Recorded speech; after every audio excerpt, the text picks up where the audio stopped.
L'herboristeria del Rei va ser fundada l'any 1818 per l'herbolari Josep Vilà. Inicialment va ser anomenada la Linneana, en homenatge al botànic suec Carl von Linné, que durant el segle anterior havia estat un dels botànics més reconeguts d'Europa.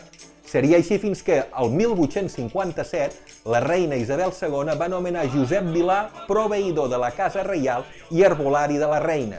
La herboristeria del Rei està situada a Barcelona, al carrer del Vidre, un carreró d'origen medieval que resseguia la muralla per la part d'intramurs.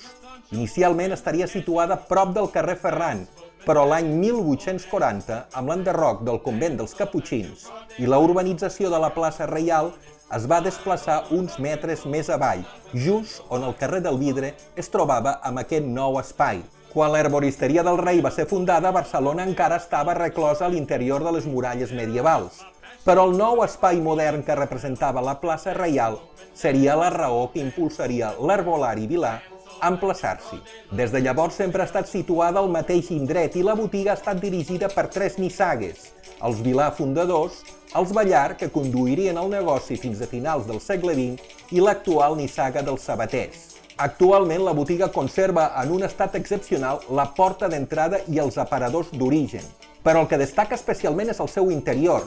La decoració de la botiga, de l'estil neoclàssic que imperava al món del comerç a mitjans del segle XIX, i tots els elements de l'interior han estat conservats i restaurats amb un gran encert.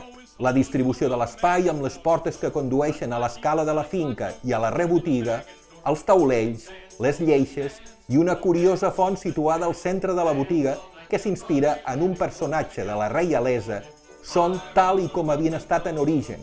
Entrar a l'herboristeria del Rei és penetrar a través del túnel del temps a una botiga de mitjans del segle XIX. Herboristeria del Rei és un testimoni viu i actiu i injustament mal conegut que explica la microhistòria del barri gòtic, de les Rambles i la història del nostre model comercial.